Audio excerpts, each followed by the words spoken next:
أجرا إلا المودة في القربى بلندرین صلوات پڑھتے ہیں۔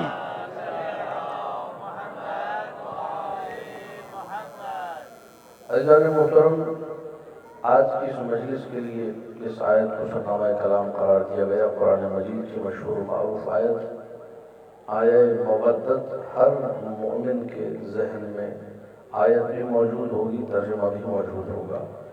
قل لا اسألکم علیہ اجرا، اپنے نوجوان دوستوں کے لیے اور وہ بچے جو اس مجلس کی زینت ہیں ان کے لیے ترجمہ کرنے لگا ہوں۔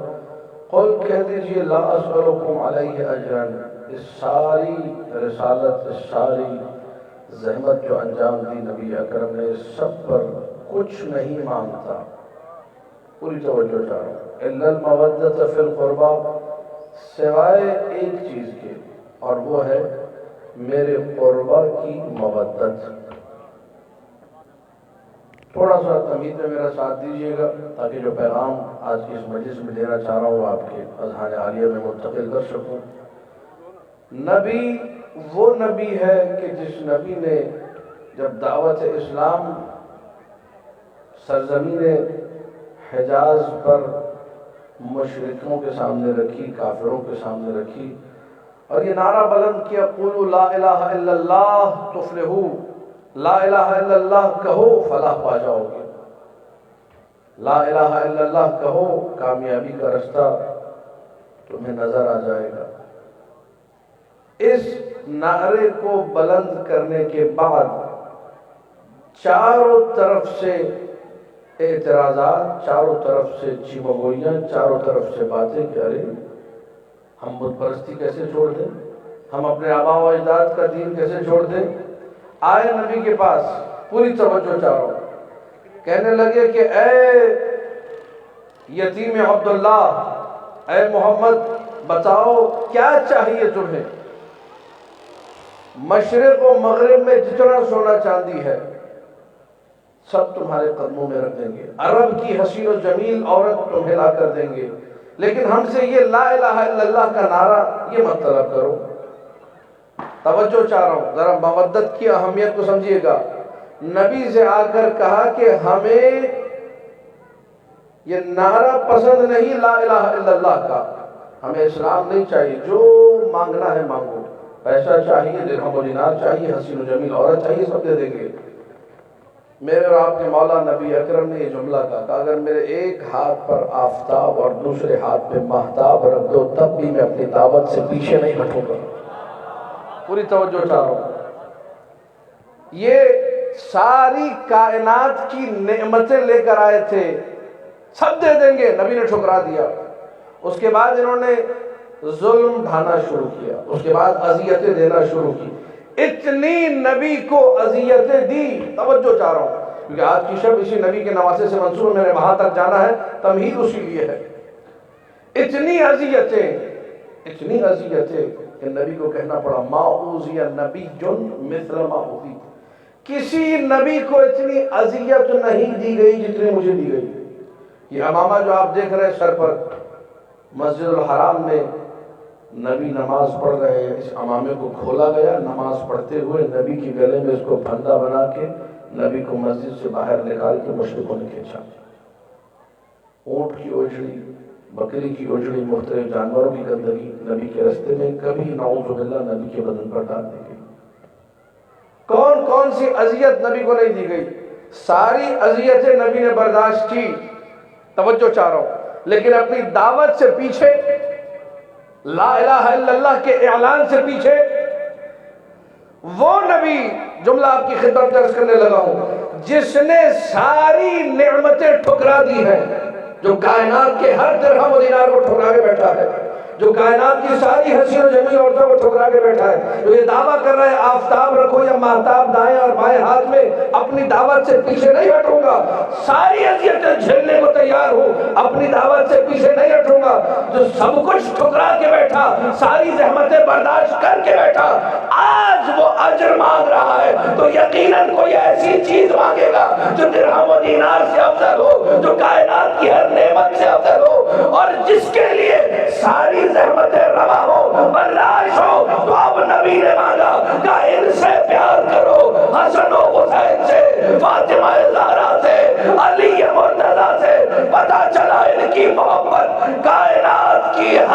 نعمت سے بڑھ کر ہے۔ پوری توجہ چاہ رہا ہوں۔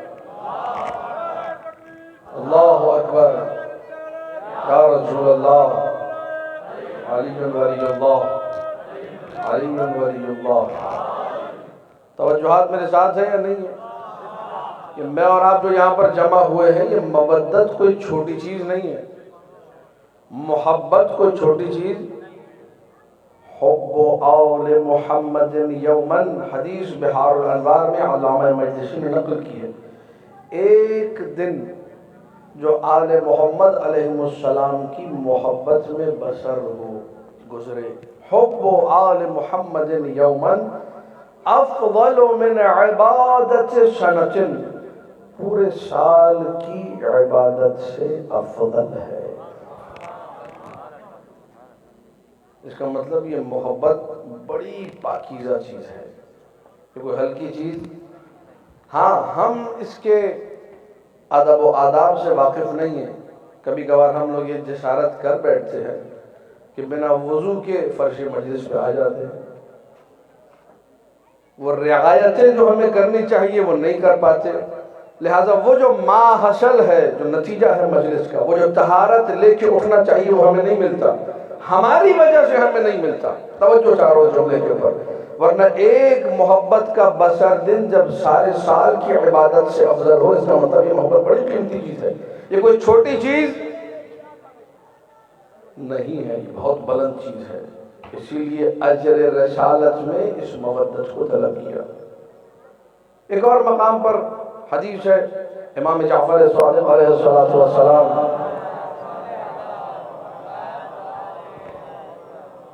موجود ہے اپنے اصحاب کے درمیان۔ توجہ رکھیے گا، میں پیغام دینے لگا ہوں آپ کی خدمت میں، ذرا اہمیت کو سمجھیے گا کہ اللہ نے آپ کو کس نعمت سے نوازا ہے۔ یہ مودت ہمارے دلوں میں جو ہے کوئی چھوٹی چیز، خدا سلامت رکھے، طول عمر دے ان ماں باپ کو جن کی بدولت آج ہم اس مجلس میں بیٹھے ہیں۔ پوری توجہ چاہو۔ مولا نے اپنے اصحاب سے کہا، لا یبلغ احدکم حقیقت الایمان الا ان یکون فیہ ثلاث خصال، تم میں سے کوئی بھی اس وقت تک ایمان کی حقیقت تک نہیں پہنچ سکتا جب تک اس میں تین صفتیں نہ ہوں۔ تین کوالٹیز اگر نہیں تو بندہ مومن نہیں، حقیقی مومن، حقیقت ایمان تک۔ مولا کا فرمان ہے، کسی شاعر کی شاعری نہیں، کسی خطیب کی خطابت نہیں، کسی ذاکر کی ذاکر نہیں، کلام معصوم، نص معصوم، حدیث کا حوالہ بحار الانوار علامہ مجلسی رحمۃ اللہ علیہ۔ کوئی تم میں سے مومن نہیں بن سکتا جب تک تین صفتیں نہ ہو۔ سارے اصحاب متوجہ ہو گئے، اگر یہ تین صفتیں آ گئی تو کمال ہو جائے گا، حقیقت ایمان ثابت ہو جائے گی کہ ہاں میں حقیقی مومن ہوں، میرے اندر یہ تینوں صفتیں پائی جاتی ہیں۔ اللہ اکبر، پوری توجہ چاہوں گا، پوری توجہ، بھرپور توجہ، ایک ایک سامع کی توجہ مجھے درکار ہے، پیغام میں آپ کی خدمت میں دینے لگا ہوں۔ ان یکون الموت احب الیہ من الحیات، پہلی صفت آ رہی ہے، مومن اس وقت تک مومن بن نہیں سکتا جب تک تین صفتیں نہ ہو۔ پہلی صفت، موت اسے زندگی سے زیادہ عزیز ہو۔ توجہ چاہ رہا ہوں، پوری توجہ، ختم ہو جائے گی مجلس، زیادہ وقت دے لوں گا، 40 منٹ تو پتہ بھی نہیں چلتا کیسے گزر جاتے ہیں، مسائل بھی پڑھنے 5-10 منٹ، تو بھرپور توجہ چاہوں گا۔ ان یکون الموت احب الیہ من موت اسے زندگی سے زیادہ عزیز ہو۔ کان کھڑے ہو گئے صحابہ کے، ایسا کون ہے ہم میں سے؟ وَأَن يَكُونَ الْمَرَضُ أَحَبَّ إِلَيْهِ مِنَ الصِّحَّةِ، اللہ اکبر، اسے بیماری تندرستی سے زیادہ عزیز ہو۔ توجہات میری طرف ہے۔ وَأَن يَكُونَ الْفَقْرُ أَحَبَّ إِلَيْهِ مِنَ الْمَالِ، اسے فقیری، ناداری عزیز ہو مالداری سے زیادہ۔ موت زندگی سے زیادہ عزیز، بیماری تندرستی سے زیادہ عزیز، فقیری مالداری سے زیادہ عزیز۔ جیسے ہی خادم آپ کا نوکر بیٹھا ہوں، مجھ سے پوچھیں گے تھوڑا سا ایک بخار بھی ہے تو ڈاکٹروں کے پاس بھاگنا شروع کر دیتے ہیں، شفا مل جائے شفا مل جائے، جان چھوڑے بیماری سے۔ کون ہے جسے درہم و دینار، روپیہ، پیسہ، ڈالر، یورو پسند نہیں؟ سب کو پسند ہے، کوئی فقیر رہنا پسند۔ مولا آپ کی اس حدیث سے راوی یہ کہہ رہا ہے، سامع یہ کہہ رہا ہے، جو مولا کے سامنے بیٹھے وہ یہ کہہ رہا ہے، میں یہ سمجھا کہ ہم میں سے کوئی بھی مومن نہیں، توجہ، امام اسے کہتے ہیں، پیغام دینے لگا ہوں، آیت ذہن میں رہے، قُلْ لَا أَسْأَلُكُمْ عَلَيْهِ أَجْرًا إِلَّا الْمَوَدَّةَ فِي الْقُرْبَى، اے نبی کہہ دیجئے مجھے کچھ نہیں چاہیے اجر سوائے مودت کے۔ تمہید میں عرض کر چکا، مودت چھوٹی چیز نہیں ہے، بہت بڑی چیز ہے۔ جس مودت کو تولا جائے تو کائنات کی کوئی نعمت ٹک نہیں سکتی، جس مودت کو تولا جائے تو اس مودت کی خاطر ساری زحمتیں۔ راوی نے کہا مولا میں سے کوئی شیعہ نہیں، کہا کلکم کذالک، تم سب کے سب ایسے ہو۔ مولا وہ کیسے؟ کہا الموت فی حبنا احب الیکم من الحیات فی بغضنا، تم سارے ایسے ہو، ہماری محبت میں موت تمہیں عزیز ہے۔ اس سے یہ بھلے علی و اولاد علی کی محبت نہ ہو، ہم میں سے کوئی ایسا نہیں جو کہے کہ مجھے تندرستی والی زندگی چاہیے، بھلے اس میں محبت نہیں، میں بیمار رہ لوں گا لیکن محبت چاہیے مجھے۔ ہم میں سے کوئی ایسا نہیں ہے کہے گا کہ دنیا کا پیسہ دے دو محبت سے علی دے دو، کوئی بھی ایسا فقیر ہو لیکن در علی نہ ہو، پیسہ نہ ہو، بھوکے رہ لیں گے لیکن علی کے بنا۔ یہ ہے حقیقت ایمان، یہ ہے ایمان کی نشانی۔ انسان آل محمد کی محبت کی خاطر بڑی سے بڑی قربانیاں دینے سے لڑ رہے ہیں۔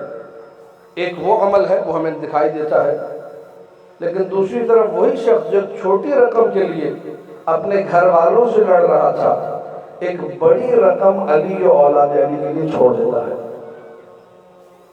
یہ معاشرے کی حقیقت ہے، توجہ چاہو۔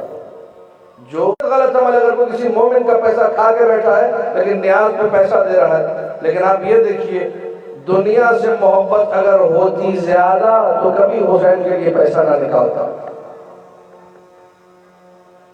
یہ نقطہ قابل توجہ، ذرا بلند ترین صلوات پڑھ لیجیے، اللہم صلی علی محمد و آل محمد۔ توجہات میری طرف رہے، میں اور آپ اس مودت کی خاطر یہاں آج بیٹھے ہوئے ہیں۔ یہ مودت ہے جو اصحاب میں کبھی سلمان بنا دیتی ہے، کبھی بوجر بنا دیتی ہے، کبھی مقداد بنا دیتی ہے۔ کائنات کے بہترین لوگ اگر بنے تو اسی مودت کی وجہ سے، کسی کو اگر قرب ملا درگاہ الہی میں اسی مودت کی وجہ سے ملا۔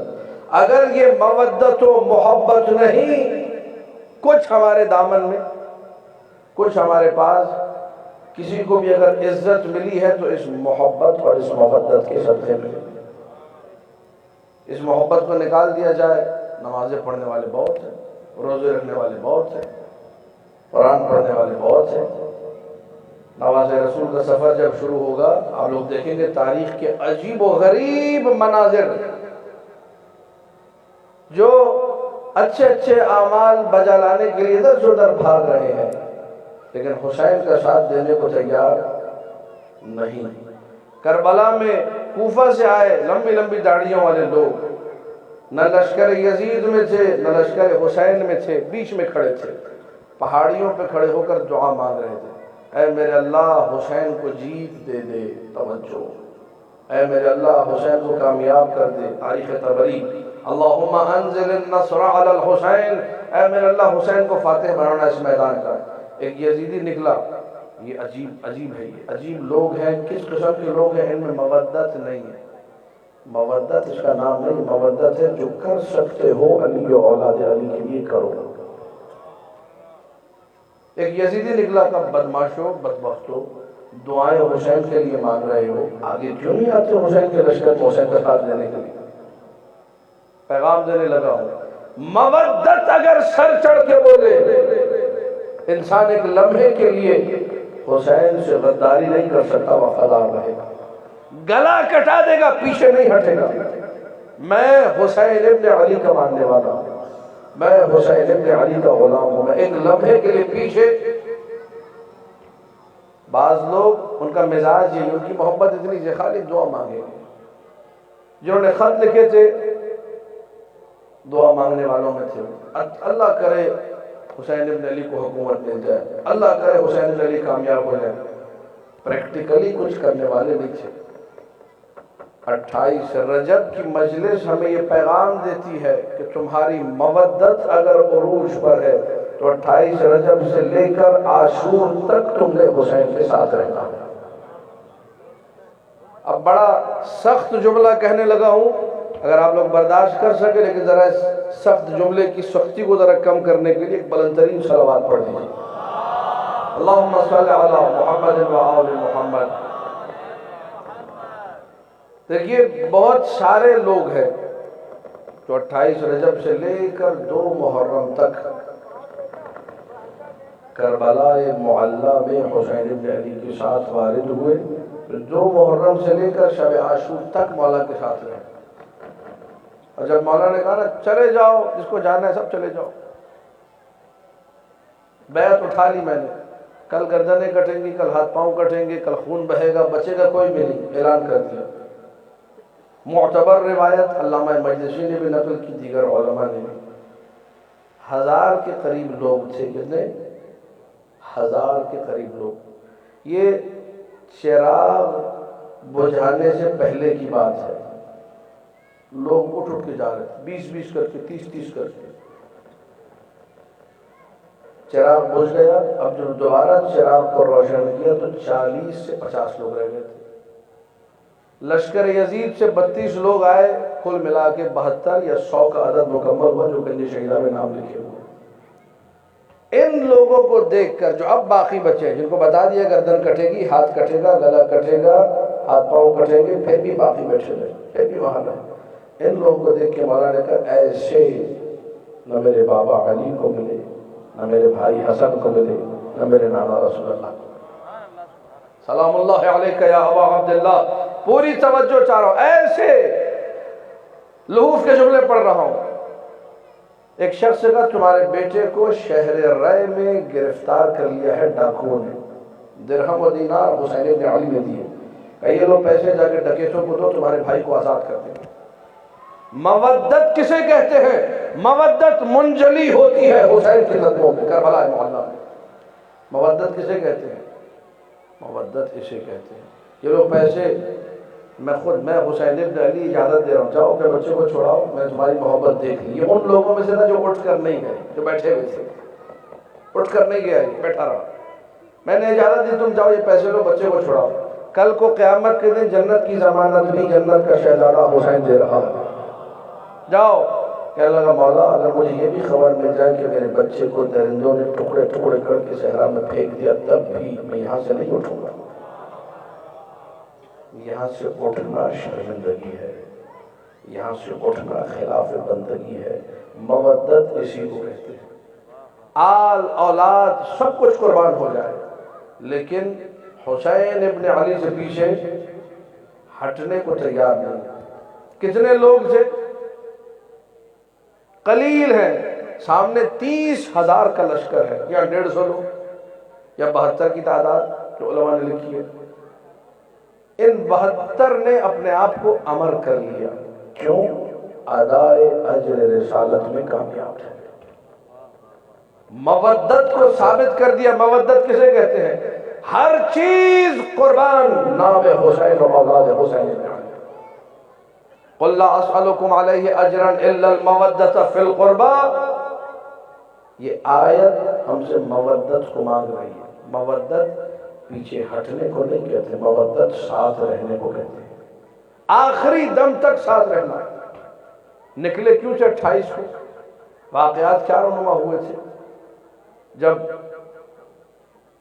مولا حسن مجتبیٰ کی شہادت ہوئی سن 50 ہجری میں، شیعوں نے خط لکھنا شروع کیا.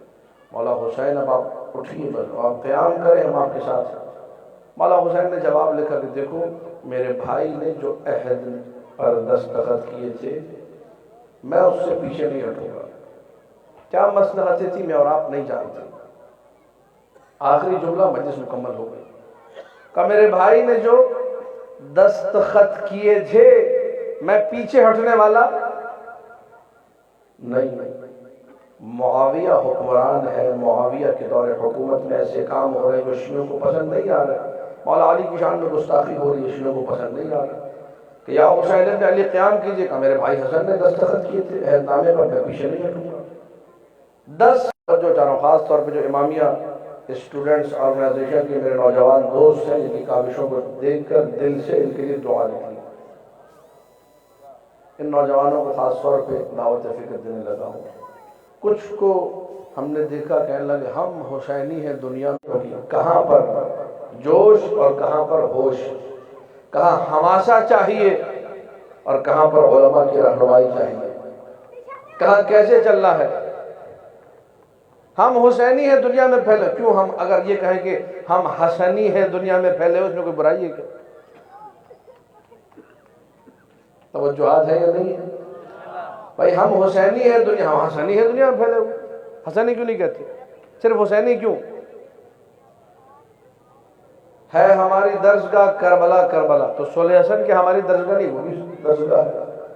صلح حسن اتنی بڑی درسگاہ ہے، توجہ، صلح حسن اتنی بڑی درسگاہ ہے کہ اگر حسین ابن علی مولا حسن کی جگہ پر ہوتے تو کبھی کربلا والا قیام نہ کرتے، وہ بھی صلح کرتے۔ اتنی بڑی درسگاہ ہے۔ 10 سال، اسی لیے میں نے جملہ کا اپنی سماعتوں کی نظر کیا، 10 سال 50 ہجری سے لے کر 60 ہجری تک حسین ابن علی نے کوئی قیام، کوئی سفر، 28 رجب کو سفر اختیار کیا نا، رجب ہی میں معاویہ دنیا سے گیا، 50 ہجری میں 60 ہجری رجب میں بیچوں بیچ رجب کی 15 16 17 یا 20 کے قریب دنیا سے گیا۔ یزید نے وہاں سے خط لکھا کہ میں مدینہ کو، یہاں سے مولا نے جو گفتگو یہ بھی پیش کر وہ سفر کیا۔ توجہ، پیغام سماعت فرمائیے، میں اور آپ ظاہری چیزیں دیکھتے ہیں، حق نہیں ہے ہمیں۔ اس زمانے میں ہم لوگ ہوتے تو کیا کرتے، خدا ہی بہتر جانتا۔ اچھا ہے کہ ہم لوگ وہاں نہیں ہیں، خدا نے جس زمانے میں پیدا کیا اچھا پیدا کیا، الحمدللہ۔ لوگوں نے آ کے مولا حسن پہ اعتراض کیا، آپ نے صلح کیوں کی؟ آخری جملہ، مجلس ختم ہو گئی، صلح کیوں کیا آپ نے؟ آپ نے صلح کر کے ہمارا بیڑا غرق کر دیا، ہم تو تلوار نکال کے لڑنے کو تیار تھے، آپ نے کیوں صلح کی؟ مولا سے نعوذ باللہ جسارت کی۔ ایک مثال دے رہا ہوں، شیخ مفید نے مثال دی ہے، عجیب مثال، کمال کی مثال۔ شیخ مفید یہ فرماتے ہیں رحمۃ اللہ علیہ اپنی کتاب اوائل المقالات میں، توجہ چاہ رہا ہوں کہ امام صلح کرے یا جنگ کرے، تم ہو جو اپنی نگاہوں سے ظاہر کو دیکھتے ہو، امام ظاہر نہیں دیکھتا، امام علم الہی سے فیصلہ کرتا ہے، امام علم الہی سے فیصلہ کرتا ہے۔ اس کے بعد ایک مثال دی، جس مثال کو اگر آپ لوگوں نے اپنے اذہان عالیہ محفوظ کر لیا تو آج کی مجلس شعارت ہے، آج کی مجلس مولا کی بارگاہ میں انشاءاللہ قبول ہوگی۔ مثال خدا را یاد کر کے جائیے گا۔ کہا جب جنگ بدر ہوئی، مسلمان تھے 313، کتنے؟ 313، سامنے کافر تھے 1200، کتنے؟ وہ جو بزرگان تھے، وہ جو شمع رسالت کے پروانے تھے، جو ادھر چہل پہل کرتے رہتے تھے، جو کبھی میدان جنگ میں جانے کو تو تیار نہیں تھے، لیکن رسول کے ساتھ بیٹھ کے مشورے دینے میں آگے آگے رہتے تھے کہ اللہ کے یا رسول اللہ صلح کر لیجیے۔ بھئی یہاں 313 ہے، سامنے کتنے ہیں؟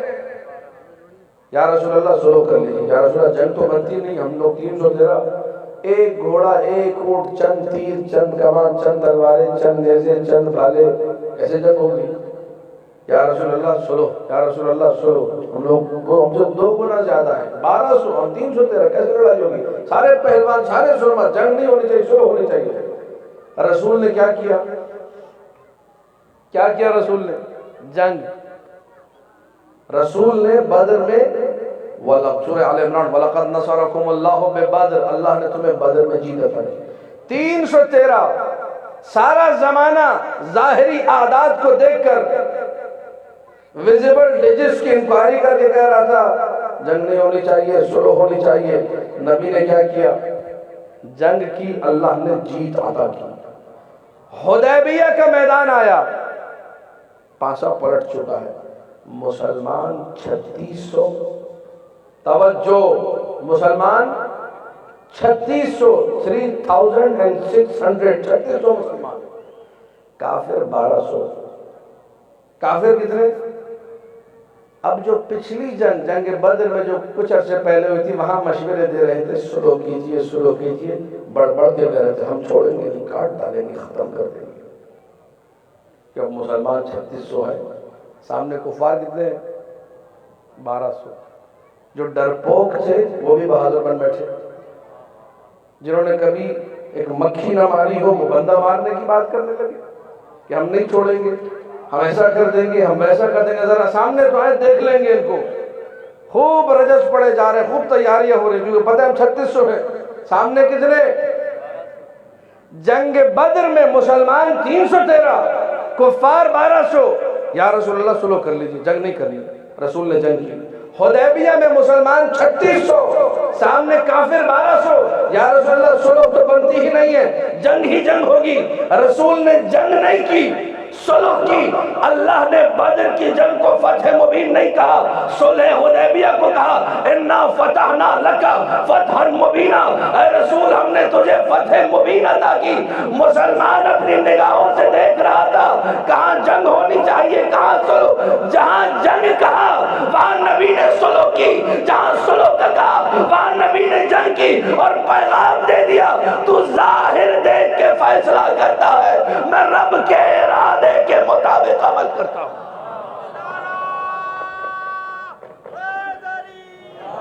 یا علی توجہات ہے یا نہیں ہے؟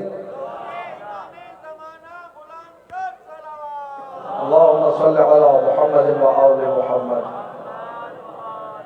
اگر حسن بن علی سلام اللہ علیہ نے صلح کی علم الہی سے کی، ظاہر کو دیکھی نہیں. اگر حسین بن علی نے جنگ کی کم لوگوں کے ساتھ، اب دفاعی جنگ کہیے، حملے والی جنگ کہیے، وہ ایک الگ بحث ہے. لیکن علم الہی سے حسین بن علی کو معلوم ہے میں کون ہوتا ہوں مشورہ دینے والا. بھائی مجھے کیا پتہ ہے، تو اللہ کے ارادے سے جڑے ہوئے لوگ ہیں، تو مشیت الہی سے واقف ہے، یہ تو رب کی مرضی کو جانتے ہیں. ان کو میں کون ہوتا ہوں بتانے والا. اسی لیے جس حسین ابن علی نے ختم ہو گئی گفتگو، متصل ہو رہا ہوں مسائل سے. جس حسین ابن علی نے 10 سال کسی کو سفر پہ چلنے کو نہیں کہا، 10 سال مدینہ میں رہے، 10 سال انتظار کرتے رہے، 10 سال اس صلح نامے پر پابند رہے جو حسن ابن علی نے کیا تھا.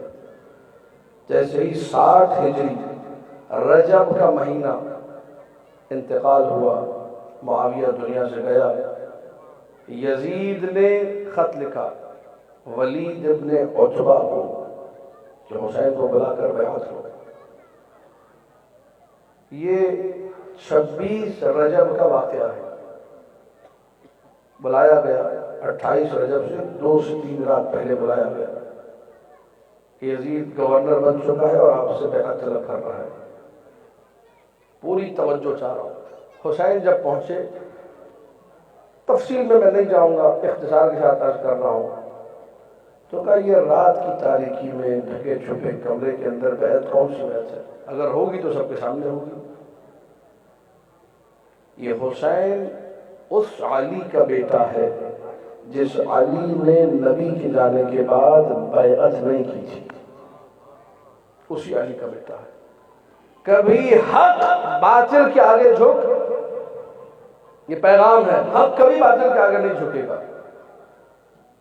غدن نصبح و تصبحون، کل صبح دیکھیں گے اگر بیعت ہونا ہو تو سب کے سامنے اور ڈھکے چھپے انداز میں کیوں.